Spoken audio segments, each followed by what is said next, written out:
Eu estou aqui com a Ana Maria Gonçalves, no meio da Frei Araxá, onde estão sendo discutidas muitas coisas sobre livro, mas eu não quero falar de livro agora, eu quero falar de vida com ela e vamos embora aí. Ana Maria Gonçalves, eu fiquei pensando aqui no que, como começar a nossa conversa, e eu queria te perguntar qual o seu delírio utópico para o Brasil daqui a 50 anos, no meio desse século que está entrando aqui? Como é que você gostaria de ver? Qual seria o panorama que te deixaria feliz? Eu acho que seria um país onde essas grandes mazelas estruturais que a gente tem, como o racismo, como o machismo, fosse algo residual e não algo que delimita, algo que está na estrutura das nossas relações sociais, das nossas relações afetivas, das relações políticas, né? Eu acho que é uma utopia, mas uma utopia boa de se ter e de se trabalhar em prol dela. Porque senão a gente também fica sem saber por onde se mexer nesses dias de hoje, né? Então, mas olhando com uma lupa para o ano 2050, como é que essas questões que estão enroscadas agora, são tantas que a gente está enroscado São, em tantas questões, né? são, são. Eu acho que tem 3 assuntos muito importantes que a sociedade brasileira precisa discutir com seriedade, com maturidade, né? Eu acho que é racismo, machismo e a questão das imigrações, né? Do êxodo de pessoas, e isso no mundo inteiro, né? Eu espero de verdade que daqui a 50 anos a gente possa olhar para trás e dizer que, apesar de tanta gente esperneando hoje em dia para manter o país ou o mundo do jeito que ele está, a gente possa dizer que avançou. Mas você é otimista? Tem que ser. Eu acho que eu vi uma entrevista há algum tempo já do escritor angolano José Eduardo Algalusa, né, e ele diz que para os povos africanos não é dado o direito de serem pessimistas, né, porque a situação já é tão complicada, às vezes já é tão difícil, que se você se permitir ser pessimista, né, você não tem esperança. Você sabe Então, que, falar em África, eu vi agora, hoje, na CNN, eles gravaram um leilão de negros, homens negros. Eles gravaram o leilão. eu vi essa. Não consegui ler, a internet estava meio ruim no quarto, não consegui ler a matéria toda, mas eu li alguma coisa da reportagem. Ou seja, as pessoas precisam começar a ter vergonha, né, e ter medo de exibirem esse tipo de coisas, né? Eu acho que numa proporção talvez um pouco menor, mas não menos grave, né? Esse caso do William Vac, por exemplo, que aconteceu aqui há poucos dias, né? É uma situação em que a gente começa a pensar sobre isso também, né? O que a gente tem ali? A gente tem um jornalista, um homem branco, acostumado a falar ou pensar aquele tipo de barbaridade sem que seja punido, né? Sem que ou seja, ele não teve ali o menor pudor de, num ambiente de trabalho, com câmera ligada, já microfonado, com link já direto com o estúdio, ou seja, ele sabia que ele estava sendo gravado, né? E ao mesmo tempo ele não teve o menor pudor de soltar ali uma expressão racista. E isso acho que é reflexo de uma sociedade em que as pessoas estão acostumadas a serem racistas, a serem machistas, a serem homofóbicas, a serem xenofóbicas e não terem nenhum tipo de responsabilidade pelo que dizem, pelo que falam, né? Você acha que eu acho, eu tenho certeza que você também, mas o machismo é a matriz de todas essas questões. É o paradigma mais antigo que nós temos que romper, da humanidade. Eu me lembro sempre da imagem do homem da caverna arrastando a mulher pelos cabelos. Essa imagem é uma imagem universal, uma coisa ancestral, e é uma imagem que ficou,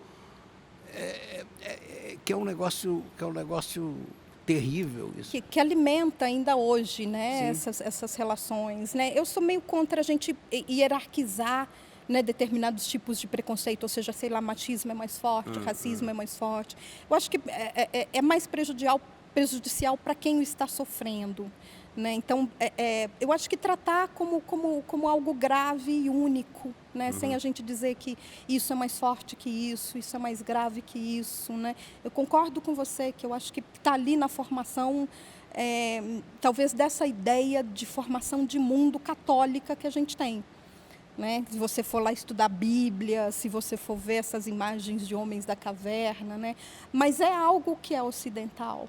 Se você, por exemplo, for estudar a história da formação da humanidade a partir de povos africanos, né, você já pode ter uma outra imagem, que você tem ali as grandes deusas, né, dando formação ao mundo, você tem ali as grandes sociedades que são matriarcais, você tem ali grandes mulheres que governaram o mundo e foram... não tiveram nessa posição de mulheres submissas, como você tem, ao olhar para o Egito, por exemplo, você tem Cleópatra, né, a figura da Cleópatra. Então, eu acho que essa questão do machismo, né, como aquele do homem ali das cavernas, ele está enraizado na gente, mas se a gente pensar nessa formação de mundo ocidental, se a gente for olhar para outras culturas, para outras filosofias, para outras mitologias, para outras histórias de fundação do mundo, a gente tem uma outra história.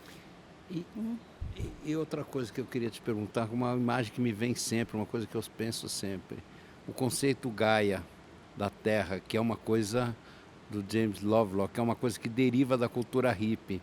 E tem uma frase genial, se você olhar para a Terra como mãe de todos nós, a Terra, Gaia, esse é o conceito de Gaia, a mãe, a natureza mãe de todos nós. Quem em sã consciência furaria a mãe para lhe tirar o sangue para fazer combustível?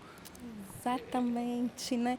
Essa questão, eu acho que da terra como mãe, como algo que nos nutre, né? Como algo que a gente vem violando através dos tempos e só retirando nutrientes, retirando meios de sobrevivência e não cuidando e não repondo, né? É exatamente, acho que a falta de olhar para isso como essa força poderosa e essa força que a gente vê e que é como feminina, né? Essa questão do útero, do gerar, do nutrir, do cuidar, né?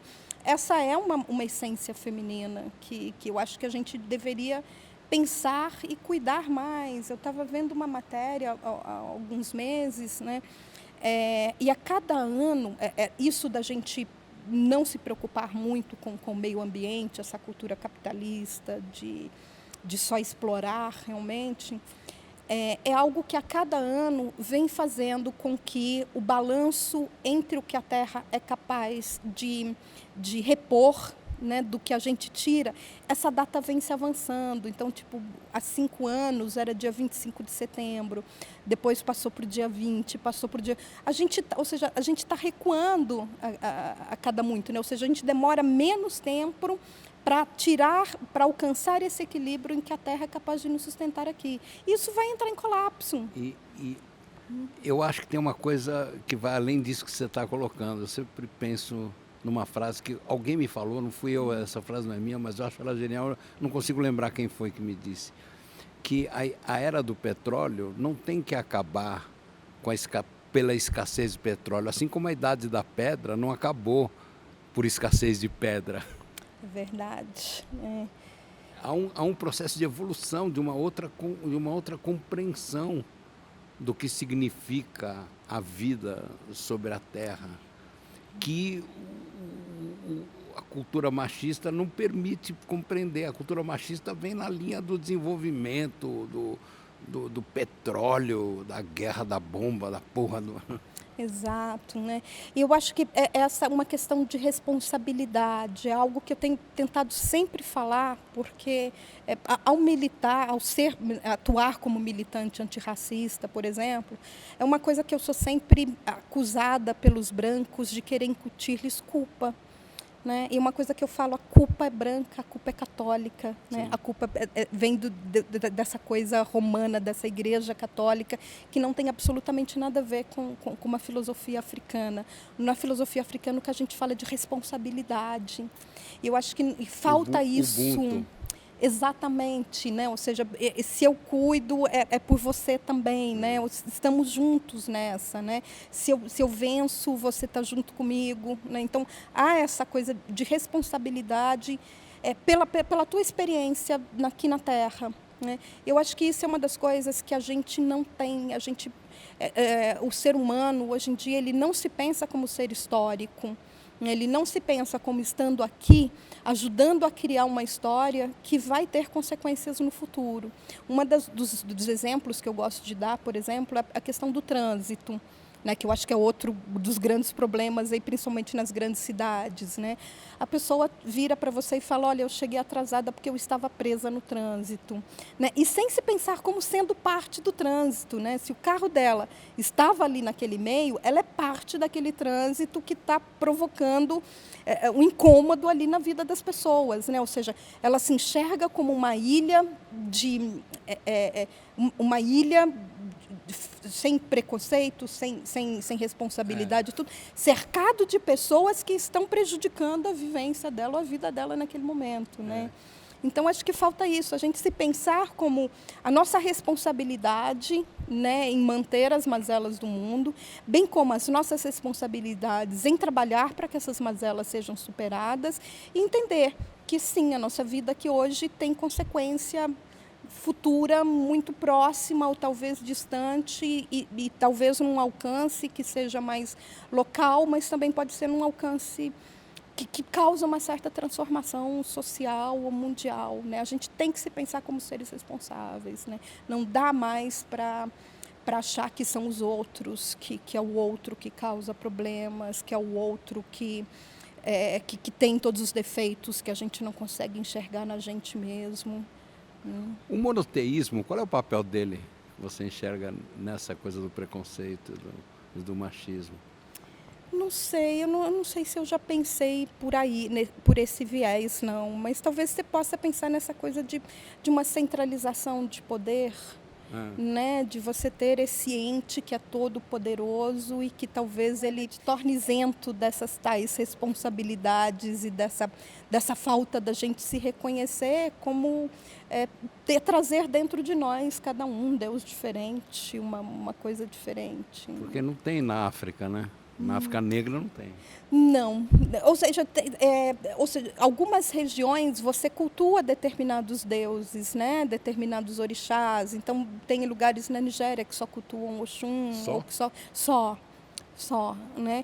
Essa coisa, o candomblé é uma religião brasileira, né? E essa religião toda politeísta, mas por contingências daquela situação, né? Então as pessoas que cultuavam Oxum só daquela região, as pessoas que cultuavam Xangô, como não tinham como cultuar isso separadamente no Brasil, fundou essa religião candomblé que é só nossa, que não existe nos lugares de onde ela veio, né? Mas mesmo eu acho que cultuando essa questão dos deuses únicos, né, há algo muito interessante dentro de várias culturas africanas, que é a questão do culto ao deus ancestral. Né? Então, há espíritos que podem ter vivido naquela determinada região ou pertencido a determinadas famílias que governavam a região. Então, há esse culto aos antepassados, que acabam sendo deuses também, né?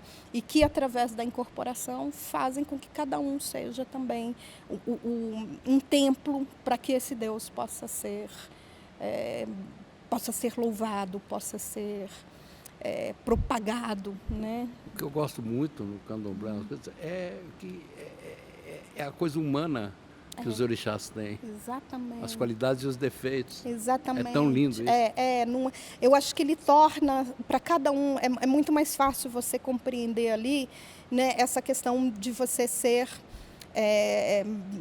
ou seja, porque quando você pensa, por exemplo, nos santos católicos, né, são pessoas com uma vida muito distante da vida que leva a grande maioria das pessoas, né? Então, eles são colocados num determinado pedestal que é quase inalcançável para nós, os réis mortais, né?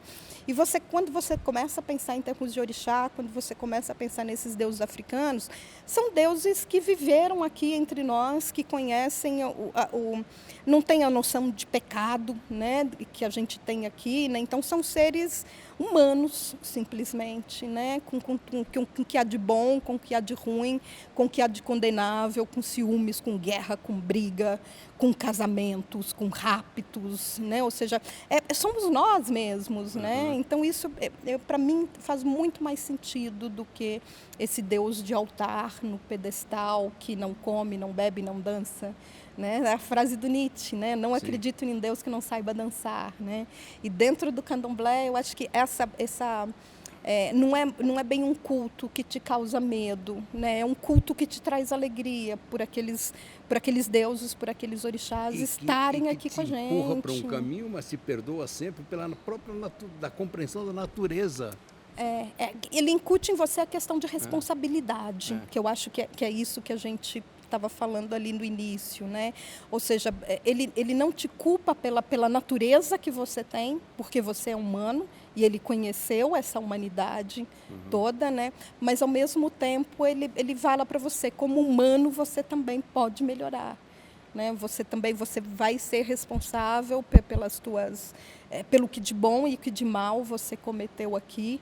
Né? Mas eu estou junto com você, não vou te jogar num limbo do inferno, te condenar a viver a vida inteira queimando no fogo do inferno, né? Não tem essa ideia, é algo terreno, né? Vamos viver aqui as alegrias, as tristezas, as pobrezas e riquezas, as mazelas todas.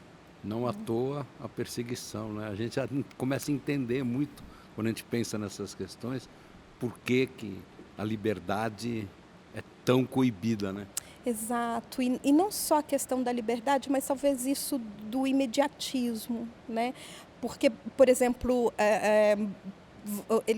o candomblé prega que é possível, né? Você ter a felicidade terrena, né? Você ser feliz aqui, não nessa coisa que depois de morto você vai ver se existe ou não. Né? E eu acho que isso, vamos ver o que acontece depois que você morre, isso causa um determinado medo nas pessoas, que faz com que elas cumpram determinadas regras religiosas, não por convicção, não realmente por fé, mas talvez por medo. E aí se esconde para fazer merda. Exatamente, por medo dessa danação eterna, né? Que é algo que não faz muito sentido, não sei. Deixa eu te perguntar uma outra coisa, para mudar de coisa aqui. O que você acha do movimento gay no sentido de uma libertação do machismo no homem? Eu acho que todos os movimentos que quebram com uma ideia de uma estrutura rígida, né, ele serve para tirar aí esses preconceitos que estão enraigados, né? É interessante quando você pensa dessa coisa do movimento gay, né? Tratando essa ideia, como é que eu posso dizer? Porque eu quero dizer que eu acho que uma das coisas do machismo é diminuir tudo que no homem possa ter de feminino, possa ter de delicado, possa ter de sensível. Né? E o movimento gay vem com essa bandeira de que o delicado, o feminino, o sensível também está em mim. O orgulho gay nesse sentido profundo? Eu acho que nesse sentido profundo, né? Ou seja, eu orgulho de tudo. Nesse caso aí, eu acho que eu falei só do gay, não pensei na lésbica, né? Sim. Porque a gente tem. Mas eu acho que pensando em LGBT como um todo, né? Eu acho que o que ele faz é essa questão de não tenho que estar dividindo mais, né? Essa questão, o feminino para cá, o masculino para cá, né? Eu sou um ser completo, né? Que posso manifestar de uma maneira ou de outra, né? E aceitem isso dentro de mim, isso é nosso. Né? Acho que nisso que você falou agora, você me dá a resposta da primeira pergunta que eu fiz, que era 2050. Vamos ter uma sociedade assim, tá. onde não exista mais a diferença é difícil dizer isso, porque Quebrar a diferença tem... barreiras. Isso, a diferença ela tem que existir, mas ela não pode fazer diferença. Exato, eu acho que é isso. Uma das coisas que a gente sempre fala também dentro de movimento negro, né? Ou seja, eu acho que as pessoas têm que entender que nós somos únicos, né? Que nós somos seres únicos, não somos uma massa, não somos um todo que vai agir de uma determinada maneira pré-estabelecida por alguém aí, né? Ou seja, eu acho que você respeitar a diversidade, né, é você não aceitar que somos todos iguais, mas que somos todos diferentes e que mesmo sendo diferentes, podemos repartir esse pedaço de mundo nessa época que nos cabe.